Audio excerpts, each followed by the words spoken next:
Il y a des moments dans la vie où tout semble suivre un cours prévisible.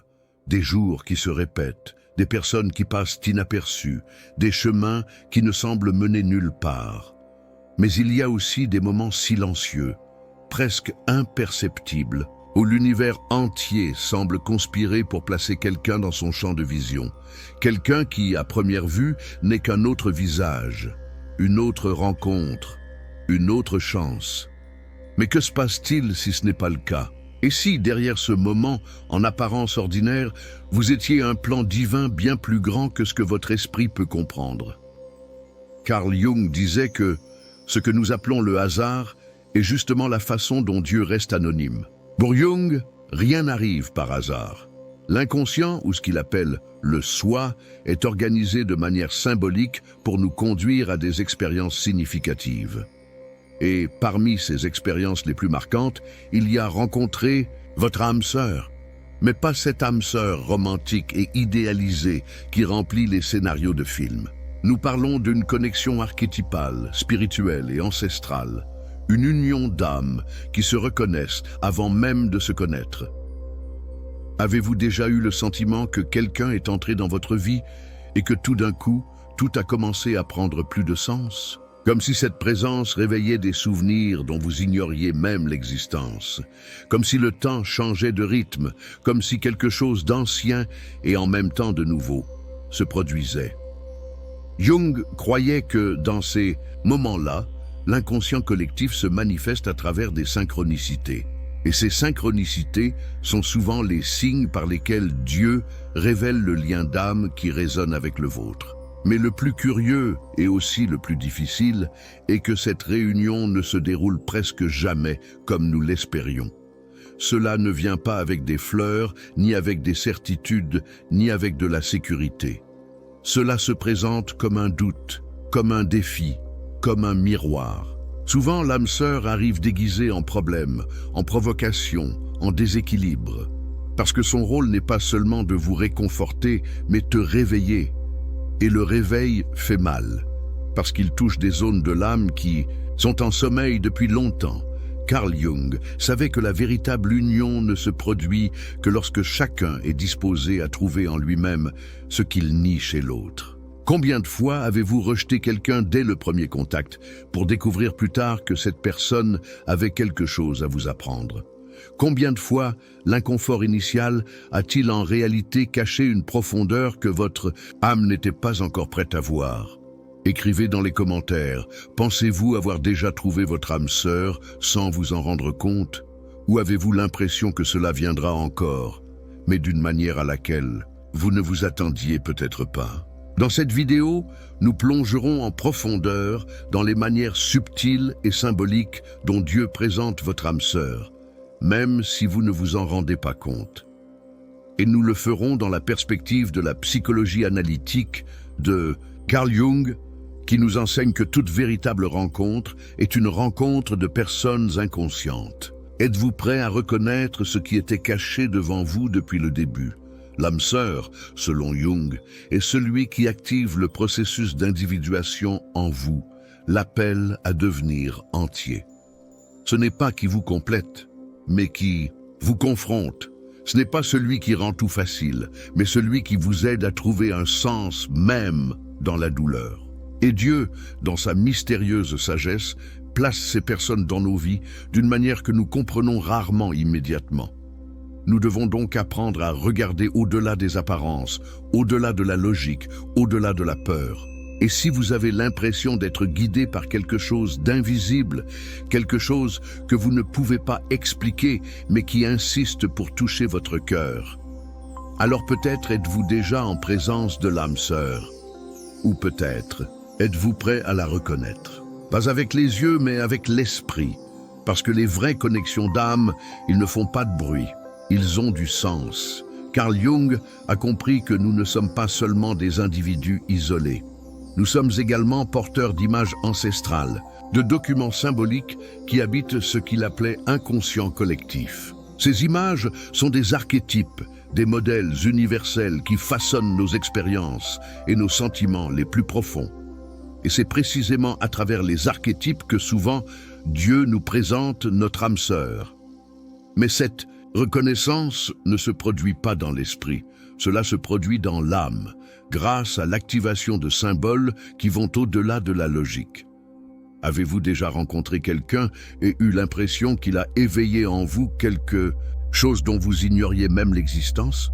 Une forme de familiarité qui ne s'explique pas, une émotion qui ne correspond pas à la durée de notre relation, un magnétisme qui dépasse toute apparence physique. Cela pourrait être l'éveil d'un archétype.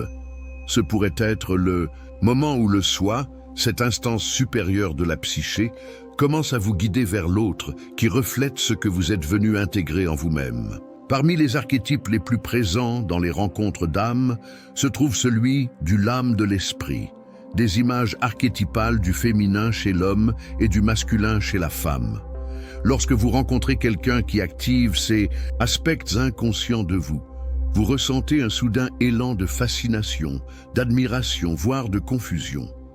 Cela se produit parce que l'autre personne n'est pas seulement là. Elle active une partie de vous qui était en sommeil. Et ce réveil, bien que magique, peut être déstabilisant. Parce que l'archétype n'appelle pas seulement à l'union, il appelle à la transformation. L'âme sœur peut émerger comme un catalyseur de ce processus. Parfois, elle vient soigner quelque chose d'ancestral. D'autres fois, pour continuer un cycle commencé dans une autre vie ou à un niveau symbolique profond. Carl Jung n'a jamais parlé du destin en termes dogmatiques, mais il pensait que la psyché s'organise de manière mystérieuse et que les rencontres qui nous transforment le plus, ils sont guidés par quelque chose de plus grand que le hasard. C'est comme si la vie savait ce dont notre âme a besoin avant même que notre conscience ne le comprenne. Mais le plus curieux est que ces rencontres ne se font pas toujours à la légère. Souvent, votre âme sœur entre dans votre vie à travers un conflit. Quelqu'un qui vous prend hors de contrôle, qui vous montre vos faiblesses, qui vous expose à des émotions que vous avez essayé de cacher. Ce n'est pas une erreur, c'est une révélation. La présence de cette personne affecte vos structures internes car elle a été envoyée pour vous rappeler qui vous êtes, même si cela fait mal au début. Avez-vous déjà eu une connexion intense avec quelqu'un qui semblait déclencher toutes vos insécurités? Avez-vous déjà eu l'impression que quelqu'un est entré dans votre vie, non pas pour vous compléter, mais pour provoquer une croissance que vous n'auriez pas eue par vous-même? Avez-vous déjà fait des rencontres qui semblaient trop déroutantes? Pour être une simple coïncidence, écrivez dans les commentaires. Votre histoire peut toucher quelqu'un qui essaie également de comprendre pourquoi certains liens sont si inexplicablement forts. Ces signes sont spirituels, mais ils sont aussi psychologiques. Quand quelqu'un vous force à quitter la surface et à fouiller dans des parties de vous-même qui ont été enfouies, vous êtes confronté à un miroir archétypal. Et ce miroir ne reflète pas ce que vous montrez au monde. Il reflète ce que vous n'avez pas encore eu le courage de voir. Par conséquent, une âme sœur n'est pas seulement une bénédiction, c'est une convocation, un appel au travail, intérieur le plus profond qui soit, devenir entier. Carl Jung a enseigné que toute relation significative comporte un champ symbolique. Et plus la connexion est intense, plus elle active de matière inconsciente. Cela ne veut pas dire que toute relation intense est une rencontre d'âme, mais chaque âme sœur, en entrant dans votre vie, vous réveillerez des archétypes qui changeront votre façon de voir le monde. Et ce faisant, elle devient un instrument divin, non pas de salut, mais d'évolution. Imaginez que vous vivez votre vie normalement et que soudain, vous commencez à remarquer d'étranges coïncidences. Vous pensez à quelqu'un que vous n'avez pas vu depuis des années, et le même jour il apparaît. Vous allumez la télévision ou ouvrez une vidéo au moment précis où vous entendez une phrase qui semble avoir été faite pour vous. Ou bien vous rencontrez quelqu'un de nouveau, et dès les premières minutes de conversation, vous réalisez que vous partagez des histoires, des douleurs et des rêves avec une similitude presque incroyable. Ce n'est pas une coïncidence. Carl Jung appellerait ça synchronicité. La synchronicité, pour Jung, est la manifestation simultanée d'événements internes et externes, liés par le sens et non par la cause. En d'autres termes, c'est lorsque quelque chose à l'intérieur de vous s'aligne avec quelque chose à l'extérieur de vous, avec une telle précision qu'il semble impossible que ce soit une coïncidence. Et c'est précisément dans ces moments-là que souvent, Dieu présente son âme sœur sans faire d'histoire. Car ce n'est pas par le bruit que se manifestent les vérités les plus profondes. C'est avec des signes subtils, des répétitions mystérieuses, des rencontres improbables. Avez-vous déjà eu le sentiment que tout était guidé pour mettre une seule personne sur votre chemin?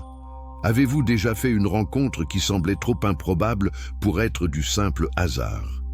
Avez-vous déjà senti que, même sans le comprendre, quelque chose de plus grand agissait dans les coulisses de votre vie? Ce sont les moments où l'inconscient collectif s'organise pour mettre deux âmes en contact. Et pour Jung, cela ne se produit pas par hasard, mais par nécessité psychique et spirituelle. Lorsque deux personnes sont destinées à se rencontrer, non pas par romantisme bon marché, mais par nécessité d'évolution, la vie commence à organiser ce moment, d'une manière qui défie la logique. Un retard qui fait croiser la route de quelqu'un, un changement de plan qui ouvre un espace pour une conversation inattendue, un rêve récurrent avec un personnage inconnu, une chanson qui joue à ce moment précis. Tous ces éléments sont signes symboliques, petites fissures dans la réalité rationnelle qui permettent à l'âme de voir, même lorsque les yeux ne comprennent pas encore. Souvent, nous ne réalisons pas que nous sommes face à une âme sœur parce que nous attendons que cette rencontre se produise avec clarté, certitude et perfection. Mais l'âme ne fonctionne pas de cette manière.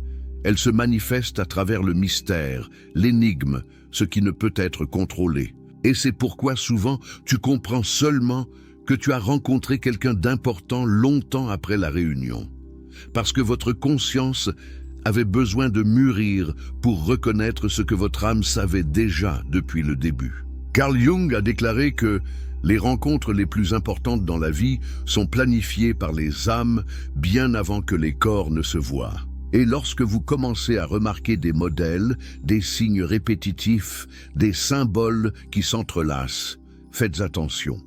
Vous êtes peut-être dans une synchronicité. Vous vivez peut-être une rencontre qui va bien au-delà de ce que votre esprit peut capturer. Dieu parle, l'inconscient répond, et l'âme se souvient. Avez-vous déjà rêvé de personnes que vous ne connaissiez pas encore, puis elles sont apparues dans votre vie? Avez-vous déjà rencontré quelqu'un qui semblait avoir été annoncé par des signes, des mots ou des sensations avant même le premier contact? Avez-vous déjà eu l'impression que l'univers vous poussait, vous forçait presque à croiser la route de quelqu'un? Écrivez dans les commentaires. Partager ces expériences aide les autres à réaliser qu'ils ne sont pas seuls dans leur mystère. La synchronicité est le langage du divin. Il ne parle pas avec des mots, mais avec des alignements. Cela ne vous dit pas quoi faire, mais cela montre qu'il se passe quelque chose au-delà du visible. Lorsque nous sommes connectés à notre intuition, nous percevons ces signes plus clairement. Et quand on a le courage de suivre ce fil invisible, on découvre que les âmes qui nous transforment, ils arrivent juste au moment où nous sommes prêts à les voir, même si nous ne le savons pas encore. L'une des plus grandes erreurs concernant le concept d'âme sœur est de croire que cette rencontre sera légère, calme et confortable. Mais Carl Jung nous a prévenus. Le véritable processus de guérison ne se déroule pas sans heurts. Il est profond, disruptif et transformateur. Et aussi contradictoire que cela puisse paraître, la présence de l'âme sœur peut être le déclencheur du réveil de vieilles douleurs, de souvenirs oubliés et d'aspects du psychisme enfoui. Non pas parce que cette personne veut nous faire du mal, mais parce qu'elle vient comme un miroir archétypal de ce qui a besoin d'être guéri en nous. Ce miroir ne montre pas seulement la beauté, cela montre ce que nous nions, ce que nous fuyons, ce que nous ne voulons pas affronter. Et c'est précisément pour cette raison que rencontrer votre âme sœur peut être déroutant, difficile et même douloureux au début. Imaginez que vous avez passé toute votre vie à ignorer une profonde blessure d'abandon. Et puis tu rencontres quelqu'un qui, sans s'en rendre compte, active exactement cette douleur. L'impulsion de l'ego est de rejeter, de se retirer, de se protéger. Mais l'âme sait que cette douleur est une clé et qu'elle ne sera libérée que si elle est surmontée et non évitée. Jung a appelé ce processus individuation, le chemin pour devenir entier. Et la rencontre avec l'âme sœur, lorsqu'elle est vraie, active ce processus avec une force que l'on voit rarement dans d'autres liens. Parce que cette rencontre n'est pas seulement émotionnelle, elle est spirituelle, énergétique, symbolique. La présence des autres commence à démanteler nos défenses, à révéler nos insécurités et à provoquer des réactions que nous ne comprenons pas rationnellement. Et ce n'est pas un signe que la relation est mauvaise, c'est un signe qu'elle est réelle. Vous êtes-vous déjà senti trop vulnérable devant quelqu'un, comme si cette personne pouvait voir des parties de vous que vous ne compreniez même pas? Avez-vous déjà eu peur de vous abandonner, non pas à cause d'un manque de sentiments, mais parce que la connexion était trop intense pour être à l'aise? Avez-vous déjà eu envie de fuir quelqu'un simplement parce que le fait d'être proche de cette présence vous faisait remettre en question votre identité? Ce sont des signes clairs que vous êtes confronté à un lien d'âme et que la guérison qu'il apporte commence là où la douleur est activée. Mais il est important de comprendre, la guérison ne vient pas de l'autre. Votre âme sœur n'est pas là pour vous soigner. Elle est là pour vous montrer où est la blessure, pour mettre en lumière ce dont vous devez prendre soin. Et comme si Dieu, avec une délicatesse et une sagesse infinie, plaçait devant vous quelqu'un qui incarnait exactement les aspects dont vous avez le plus besoin d'intégrer. Non pas pour dépendre, mais pour rappeler-vous qui vous êtes. Jung disait que ce que vous rejetez le plus chez les autres est ce que vous n'avez pas encore accepté en vous-même. Et l'âme sœur a le pouvoir de faire émerger ce rejet avec force. Par conséquent, bon nombre de ces rencontres commencent par un conflit, une séparation ou même un sentiment d'incompatibilité, mais si tous deux ont la maturité et le courage de traverser le miroir, le lien s'approfondit d'une manière unique. Parce qu'au fond, il ne s'agit pas de compléter l'autre, il s'agit de se reconnaître à travers lui. Combien de fois avez-vous tenté d'échapper à un lien qui, au fond, vous paraissait trop spécial? Combien de fois avez-vous pensé que le problème venait de quelqu'un d'autre, alors qu'en réalité, c'était quelque chose en vous qui était touché? Combien de fois avez-vous eu peur de vous abandonner à quelque chose qui semblait plus grand que vous ne pouviez contrôler? Écrivez dans les commentaires. Nommer ces sensations fait partie du processus de guérison. Et cela peut aider d'autres personnes qui sont également confrontées à ce miroir difficile mais nécessaire. L'âme sœur devient alors un agent sacré sur le chemin de l'individuation. Votre présence illumine les coins sombres de l'âme. Et si vous avez le courage de rester, d'écouter, de ressentir, d'accepter ce qui vient, cette relation peut devenir l'expérience la plus curative de votre existence. Non pas parce que ce sera facile, mais parce que ce sera réel. Et seul, ce qui est réel a le pouvoir de véritablement guérir. S'il y a une leçon difficile mais sacrée sur le chemin de la connaissance de soi, c'est bien celle-ci. Tout ne se produit pas quand vous le souhaitez. Cela se produit lorsque vous êtes prêt. Au niveau de l'âme, le temps n'est pas chronologique. Il ne suit pas l'horloge et n'obéit pas aux pressions de l'ego. Il évolue par maturité interne, par fréquence vibratoire, dans un but spirituel. Carl Jung a appelé cette période spéciale Kairos, le bon moment pour l'âme, le bon moment pour ce qui a besoin de s'épanouir, de guérir ou de se manifester. Et c'est dans ce délai que Dieu présente l'âme sœur.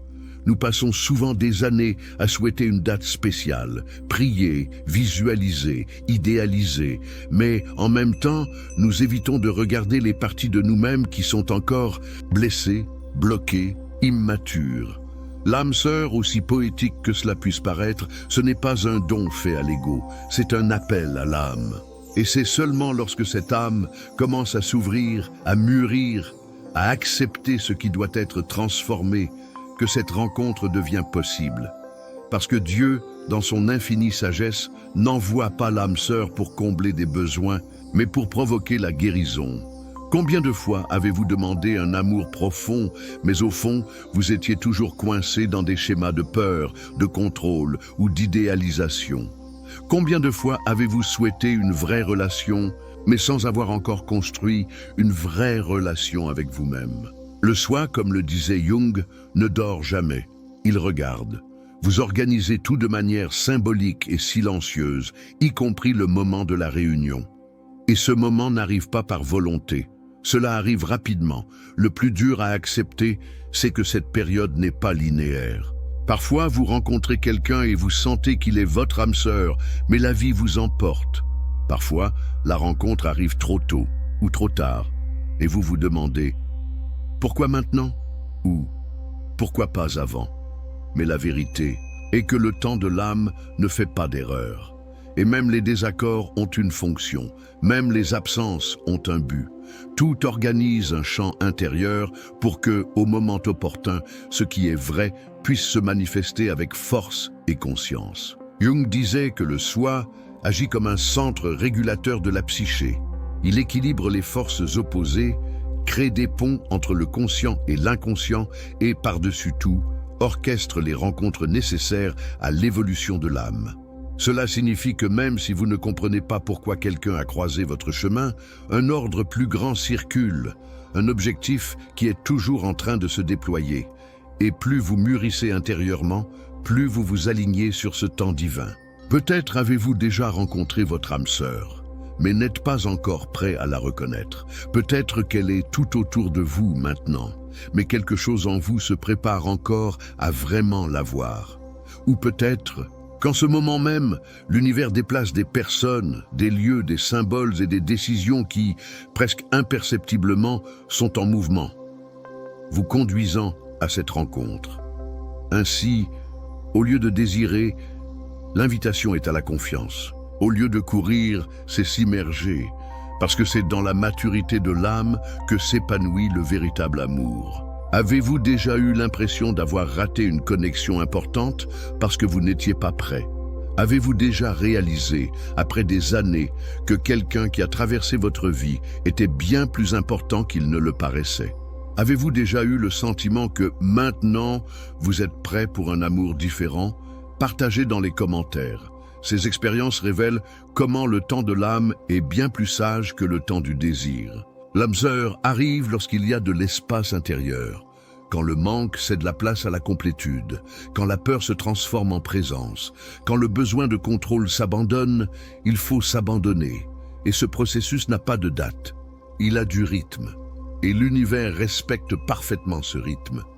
Par conséquent, au lieu de demander « quand cela arrivera-t-il ?», la chose la plus puissante est peut-être de demander « que faut-il encore guérir en moi pour que cette rencontre ait lieu ?» Au temps du soi, tout est symbolique et tout est parfait. Même les retards, même les vides, même les attentes. Car dans le domaine de l'âme, rien ne presse. Il y a un but. Et quand cet objectif s'aligne avec votre vibration intérieure, ce qui semblait impossible devient inévitable. Avant une rencontre spirituelle significative, l'âme murmure. Elle ne crie pas, elle n'exige pas, elle ne se présente pas en faisant des histoires. Elle le sent. Il y a un changement presque imperceptible dans le champ vibratoire de la personne. Une inquiétude différente, le sentiment que quelque chose d'important est sur le point de se produire, même si l'on ne sait pas quoi. Carl Jung disait que l'inconscient perçoit bien avant le conscient. Et c'est précisément pourquoi, avant que l'âme sœur n'apparaisse sur le plan physique, cela commence à se manifester en vous. Avez-vous déjà eu l'impression que quelque chose était sur le point de changer, même sans raison apparente? Vous est-il déjà arrivé de vous réveiller avec une légère anxiété sans savoir pourquoi? Ou avez-vous commencé à voir des symboles répétés, des chiffres, des noms, des chansons, des situations, comme si la vie créait un modèle? Ce sont des manifestations de l'inconscient qui préparent le terrain. Jung pensait que lorsque nous sommes proches d'une transition significative, l'inconscient collectif commence à communiquer avec notre conscience à travers des archétypes et des images symboliques. Dans le cas de l'arrivée de l'âme sœur, ce mouvement interne s'accompagne généralement d'un nettoyage émotionnel intense.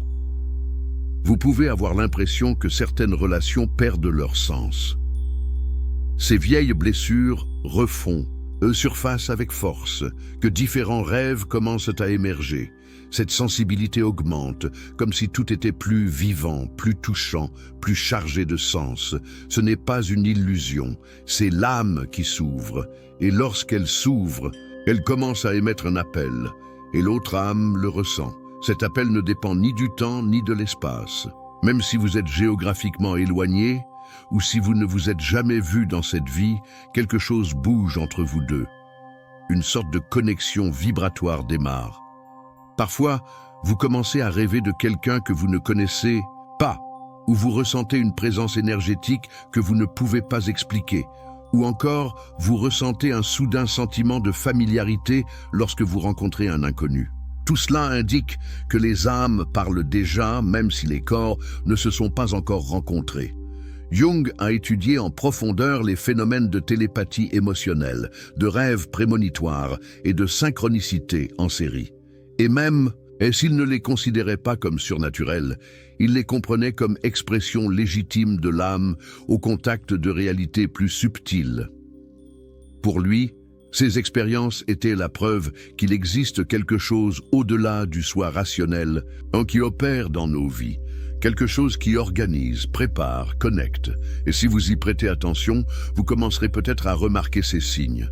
Avez-vous déjà traversé une phase d'intensité émotionnelle suivie d'une rencontre inattendue? Avez-vous déjà eu le sentiment que votre âme se préparait à quelque chose que vous ne compreniez pas encore? Avez-vous déjà eu l'impression qu'une présence arrivait, même si vous ne saviez pas de qui il s'agissait? Écrivez dans les commentaires. Ces expériences sont plus courantes que vous ne le pensez. Et les partager permet de valider ce que beaucoup ressentent, mais ont peur de croire. Ces signes ne sont pas des preuves rationnelles, ce sont des indices symboliques. Et comme tout langage de l'âme, ils doivent être entendus avec le cœur. Il ne s'agit pas de chercher des significations, ni de forcer des interprétations. Il s'agit d'être présent, réceptif, curieux, parce que lorsque l'âme commence à se manifester, elle le fait avec délicatesse. Et la vie, aussi généreuse soit-elle, commence à aligner tout autour de vous pour que la rencontre ait lieu exactement au bon moment. Ce que tu dois savoir, c'est que si vous ressentez quelque chose de différent, c'est parce que quelque chose de différent se produit. Même si tu ne comprends toujours pas, même si vous ne pouvez pas l'expliquer, l'âme sait. Et quand elle le sait, elle commence à agir. Il ouvre des portes, termine des cycles, modifie des itinéraires. Et tout cela n'est pas une confusion. C'est la préparation, c'est l'alignement. C'est une annonce qui quelqu'un ou quelque chose arrive. Faites confiance à ce sentiment. Faites confiance aux rêves, aux intuitions, aux répétitions qui semblent être des coïncidences. L'âme sœur arrive souvent avec un présage, et le présage arrive comme une légèreté ou comme un tremblement de terre, mais il ne vient jamais pour rien, car quand la réunion des âmes est proche, le monde intérieur tremble, comme la mer avant l'arrivée de la tempête, ou comme le profond silence avant une grande révélation. L'idée de trouver l'âme sœur est généralement chargée d'attentes idéalisées, connexion parfaite, paix constante, épanouissement émotionnel. Mais ce que peu de gens savent ou sont prêts à affronter, c'est que la véritable réunion des âmes, ce n'est pas la fin de la recherche intérieure, mais le début d'un travail plus profond. Carl Jung savait que rencontrer l'âme sœur ne nous épargne pas les douleurs de la vie. Au contraire, nous confronte à tout ce que nous évitons en nous-mêmes. Et c'est pourquoi, souvent, ce type de connexion effraie, déstabilise et exige une maturité spirituelle. Après une reconnaissance mutuelle, l'ego tente de transformer le sacré en contrôle. L'esprit veut de la sécurité, du non, des garanties. Mais l'âme ne fonctionne pas ainsi. L'âme veut l'intégration, et l'intégration ne se produit que dans la vulnérabilité. L'âme sœur nous oblige à abandonner les défenses qui nous protègent depuis des années. Cela nous montre à quel point nous sommes toujours réactifs, nécessiteux et impatients, non pas comme une punition, mais comme une leçon. Pourquoi le véritable amour n'est pas un réconfort, c'est un miroir. Combien de fois avez-vous Eu l'impression que quelqu'un vous testait dans vos points les plus sensibles? Avez-vous déjà été en colère contre quelqu'un qui, en réalité, ne faisait que vous montrer où il y a encore de la douleur en vous? Avez-vous déjà quitté une relation parce qu'elle vous mettait face à des insécurités que vous ne saviez pas comment gérer? Une âme sœur n'est pas un idéal. Elle est une activatrice, un initiateur, un être dont la simple présence accélère votre processus d'individuation. Jung nous rappelle que le véritable amour n'est pas une fusion, mais une acceptation de l'altérité, et accepter les autres tels qu'ils sont, avec leurs ombres, leurs peurs et leurs complexités, n'est possible que lorsque nous commençons à accepter nos propres ombres. Par conséquent, après les retrouvailles, des épreuves surviennent. Des moments où nous projetons des attentes irréalistes, où nous essayons de faire entrer les autres dans nos anciennes structures. Et forcément, le lien commence à être remis en cause. Pourquoi l'âme sœur n'est pas là pour réaliser nos fantasmes, mais pour les déchirer avec amour? C'est là que beaucoup se perdent. L'intensité de la connexion peut être si grande qu'elle en devient effrayante. L'envie de contrôler, la peur de perdre, l'anxiété d'avoir des réponses, tout cela est fort. Et ceux qui ne sont pas encore prêts pour ce type de miroir ont tendance à s'enfuir. Mais fuir une réunion d'âmes, cela retarde la guérison. Car même au loin, le lien persiste dans l'invisible. Il continue à fonctionner, à murmurer, à apparaître dans les rêves, dans les signes, dans les silences inconfortables. Avez-vous déjà quitté quelqu'un tout en ressentant sa présence? En vous, avez-vous déjà vécu une connexion intense qui, même rompue, a continué à transformer votre façon de voir le monde? Vous êtes-vous déjà senti en guerre interne parce que vous ne saviez pas si vous deviez rester ou partir, si c'était de l'amour ou une illusion, si c'était une mission ou un attachement? Écrivez dans les commentaires. Ces questions font partie du voyage, et le simple fait de les sortir, c'est déjà un pas vers la clarté. L'âme sœur ne vient pas résoudre vos problèmes.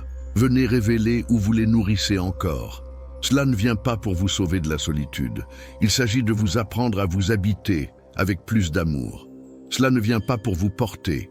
Venez marcher à vos côtés pour relever le défi le plus noble qui existe. Devenir entier à l'intérieur comme à l'extérieur. C'est pourquoi la connexion de l'âme devient souvent une initiation. Une sorte d'épreuve spirituelle qui met à l'épreuve votre patience, votre écoute, votre abandon, votre capacité à aimer sans vous perdre. Et ce n'est que lorsque vous commencez à réagir avec conscience et non avec impulsion que le lien commence à se stabiliser à un niveau plus mature, plus profond, plus vrai. Carl Jung a dit que nous ne devenons pas éclairés en imaginant des figures de lumière, mais plutôt en rendant conscientes les ténèbres. L'âme sœur est cette figure symbolique qui nous invite à regarder les ténèbres en face, pour que la lumière puisse enfin poindre de l'intérieur. Peu d'expériences font autant mal que le sentiment d'avoir trouvé quelque chose de rare, de vrai et de profondément connecté. Et pourtant, la vie vous éloigne de cette personne. Pour toute personne ayant vécu un lien d'âme, qu'il soit bref ou intense, la séparation peut ressembler à une coupure dans l'âme. C'est comme si l'univers ouvrait une fenêtre sur quelque chose de divin, puis la fermait brusquement, sans explication. Mais selon Carl Jung, et selon la sagesse spirituelle qui résonne depuis des millénaires, les séparations entre âmes sœurs ne sont pas des punitions, ce sont des invitations à l'intégration. Jung a compris que le processus d'individuation, ce chemin pour devenir ce que l'on est, nécessite souvent la solitude, non pas comme isolement, mais comme espace intérieur. Lorsque deux âmes se rencontrent et activent des processus profonds l'une chez l'autre, cet éveil peut créer un déséquilibre. Les traumatismes refont surface.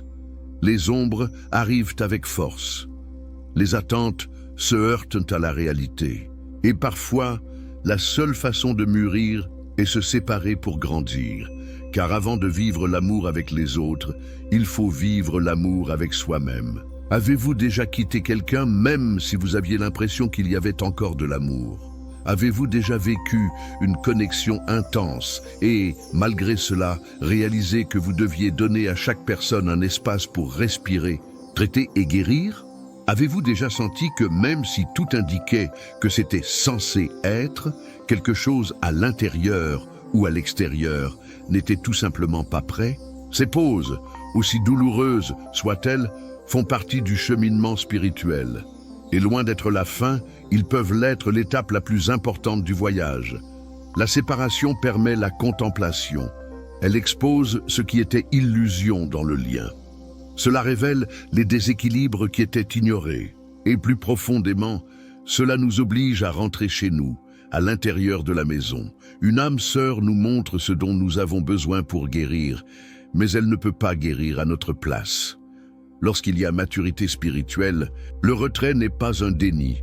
C'est du respect pour le processus. C'est la confiance que le véritable lien n'a pas besoin de contrôle, mais simplement de conscience. Jung a dit que le soi crée exactement les expériences dont nous avons besoin pour évoluer. Cela inclut les rencontres et aussi les désaccords, parce que l'âme ne veut pas de confort, elle veut la plénitude. Et la vie repoussera tout ce qui nous empêche de devenir entier, même si, momentanément, cela inclut sa propre âme sœur. Et ce qui est curieux, c'est que, lors de cette séparation, le lien ne disparaît pas. Il se transforme. Il continue d'agir dans l'invisible, continuer à enseigner, continuer à nous appeler à l'intérieur. Il est fréquent que, pendant ce temps, apparaissent des signes qui maintiennent la mémoire vivante. Rêves, musique, lieux, sensations soudaines. Cela ne veut pas dire que nous devons forcer un retour. Cela signifie simplement que la connexion est là, mais elle demande de l'espace. Il demande de la croissance. Vous demandez une transformation. Et ce n'est qu'après cette étape qu'elle pourra s'épanouir plus profondément. Avez-vous déjà essayé de maintenir une connexion vivante par la force et cela n'a fait qu'apporter de la douleur? Avez-vous déjà eu le courage de lâcher prise, même si vous avez adoré parce que vous avez compris que ce n'était pas le bon moment?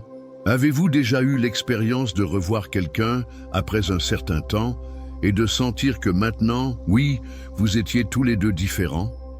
Partagez dans les commentaires. Son histoire peut profondément toucher ceux qui vivent aujourd'hui, cette attente sans savoir s'ils doivent résister ou s'abandonner. Se séparer, ce n'est pas abandonner. Donner de l'espace, ce n'est pas abandonner. Et lâcher prise est souvent le plus grand geste d'amour. Car ce n'est que lorsque chacun se retrouvera qu'il sera possible de retrouver pleinement l'autre. Carl Jung a dit que les vraies retrouvailles ne sont pas causées par la chance, mais par l'harmonie. Et la séparation, en ce sens, est l'intervalle sacré où se rétablit cette harmonie. Si l'amour est réel, il revient. Mais cela revient différent, plus mature, plus silencieux, plus profond. Et ce genre d'amour n'est pas alimenté par une présence constante. Il est soutenu par la conscience, par la vérité, par le respect du timing divin. Alors, si la vie vous a éloigné de quelqu'un de spécial, respirez. Honorez la douleur, mais honorez également le processus. Dieu ne sépare pas ce qu'il a uni en substance. Il organise seulement le temps pour que les deux soient prêts. Après tant de silence, d'attente, de douleur et de transformation, quelque chose change. L'âme qui tremblait autrefois d'absence repose désormais en présence d'elle-même. Le chaos provoqué par la réunion s'est lentement réorganisé. La douleur était comprise. Le vide est devenu un temple. Et puis, sans effort, sans besoin de contrôle, les retrouvailles ont lieu. Carl Jung a appelé ce point du voyage intégration, quand le conscient et l'inconscient, le masculin et le féminin, le soi et l'autre, trouvent enfin un axe commun. Et c'est dans cet état d'âme que la véritable union entre âmes sœurs peut enfin s'épanouir. Ces retrouvailles ne ressemblent pas aux romances idéalisées. Il ne vient pas avec des promesses éternelles, ni avec des vœux impulsifs. Venez tranquillement, avec maturité, avec respect, avec ce sentiment que ce qui était autrefois de l'anxiété est désormais la paix. Ce qui était autrefois un miroir de blessure est désormais un miroir de guérison. Vous regardez les autres et ne voyez pas quelqu'un qui vous complète. Voyez quelqu'un marcher à côté de vous.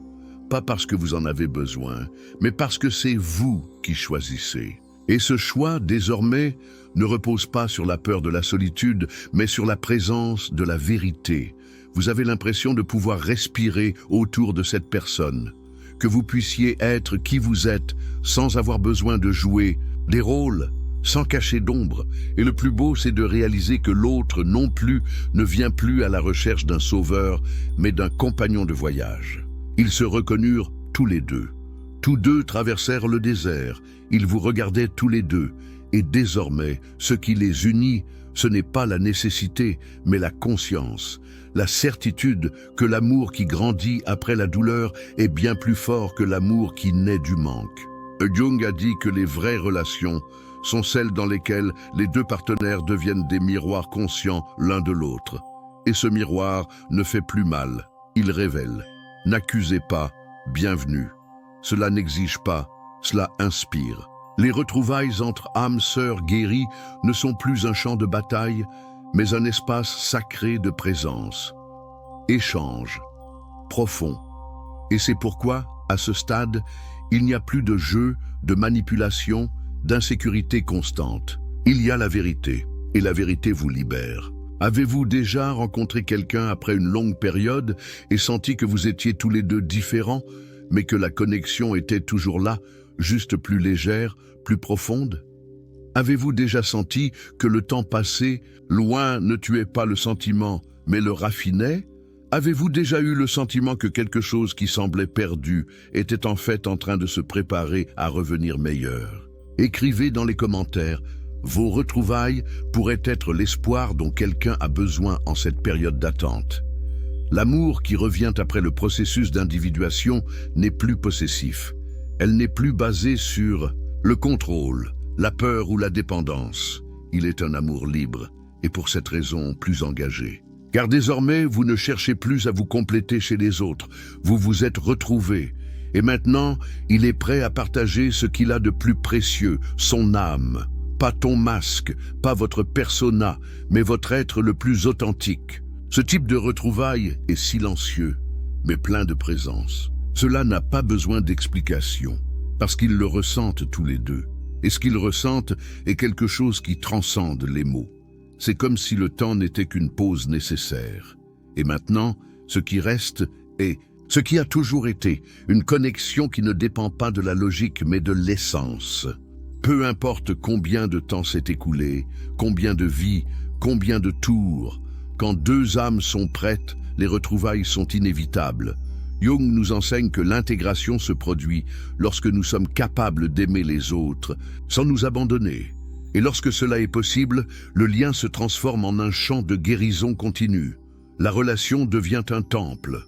L'amour devient un chemin spirituel. La rencontre devient une mission. Non pas pour sauver l'autre, mais pour marcher ensemble, grandir, faire des erreurs. J'adore ça. Et en nous réveillant chaque jour, avec conscience, avec vérité et avec âme. Si vous êtes arrivé jusqu'ici, vous avez peut-être déjà senti que ce voyage ne concerne pas seulement l'autre personne, mais vous, de la façon dont la vie parle en silence, sur la façon dont le timing divin agit avec précision, sur la façon dont la douleur ouvre la voie à la lumière, et comment le véritable amour, celui qui transforme. Il ne suffit pas de combler les vides, mais de confirmer la totalité. Carl Jung n'a pas parlé des âmes sœurs comme d'un destin romantique. Il a parlé d'intégration, miroir, un appel à la totalité. Parce qu'au fond, les retrouvailles les plus importantes sont les retrouvailles avec soi-même. Toutes les étapes que vous avez entendues jusqu'à présent, la reconnaissance invisible, les signes symboliques, le chaos du miroir, les séparations nécessaires, la préparation silencieuse et les retrouvailles conscientes font partie d'un même flux, la danse de l'âme vers son centre. Et Dieu, qui gouverne cette danse avec une sagesse infinie, ne se précipite pas. Il orchestre, il murmure. Il s'attend à ce que chaque âme soit prête à faire l'expérience de ce qu'elle a vécu. Par conséquent, l'âme sœur n'arrive pas quand on le souhaite.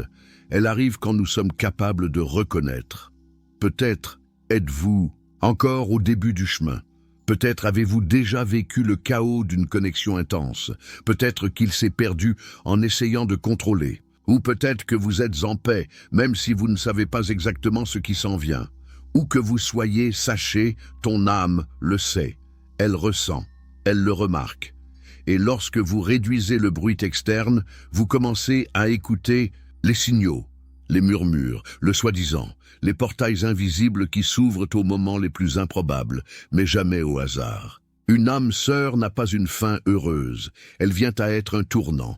Un rappel vivant que le véritable amour demande du courage. Courage de regarder à l'intérieur, courage d'enlever vos masques, courage d'aimer les autres tels qu'ils sont et de s'aimer soi-même avec la même intensité. Cet amour ne se mesure ni par le temps, ni par une présence constante. Il se reconnaît dans le silence, dans l'énergie, dans le miroir, et il continue d'agir même lorsque les mots ne suffisent plus. Jung disait que l'âme est comme une fleur. Si vous essayez de la forcer à s'ouvrir, elle meurt. Mais si vous créez les bonnes conditions, elle fleurit. Il en va de même pour les rencontres d'âmes. On ne peut pas les forcer. Mais ils peuvent être préparés. Et cette préparation se fait dans la solitude, dans l'écoute, dans le soin de soi, dans l'abandon. Il ne s'agit pas d'attendre passivement, mais vivre activement envers vous. Car plus vous êtes proche de vous-même, plus vous êtes proche de l'âme qui résonne avec la vôtre. Avez-vous l'impression de vous préparer à des retrouvailles, ou avez-vous l'impression que, sans même vous en rendre compte, vous avez déjà traversé toutes ces phases et que maintenant vous voyez tout plus clairement? Croyez-vous que Dieu vous a déjà montré votre âme sœur, mais que vous n'étiez pas encore prête à la voir? Commentez ci-dessous. Donnez une voix à votre voyage. Votre histoire peut profondément toucher quelqu'un qui, à ce moment précis, essaie de comprendre ce qu'il vit également. Cette vidéo n'est pas une fin, c'est une clé, une lumière, un rappel que les rencontres les plus importantes de la vie ne sont pas logiques, elles sont spirituelles. Et cela, au bon moment, avec la bonne conscience, tout ce qui sera, sera, non pas par un destin aveugle, mais par une harmonisation divine. Si quelque chose en vous a été touché par ce message, si à un moment donné de votre écoute, vous avez senti votre cœur s'accélérer, vos yeux pleurer ou le silence s'approfondir, alors sachez, votre âme vous dit oui, oui aux retrouvailles, oui à l'écoute, oui à l'amour qui vient après la guérison. Abonnez-vous à la chaîne pour continuer ce voyage de connaissance de soi, de spiritualité et de psychologie profonde. Ici, les mystères de l'âme ne sont pas niés, ils sont honorés. Laissez-le dans les commentaires. Quel est le moment de cette vidéo qui vous a le plus parlé? Parce que parfois, tout ce dont nous avons besoin, c'est rappelez-vous que l'âme reconnaît ce que les yeux ne peuvent pas encore voir.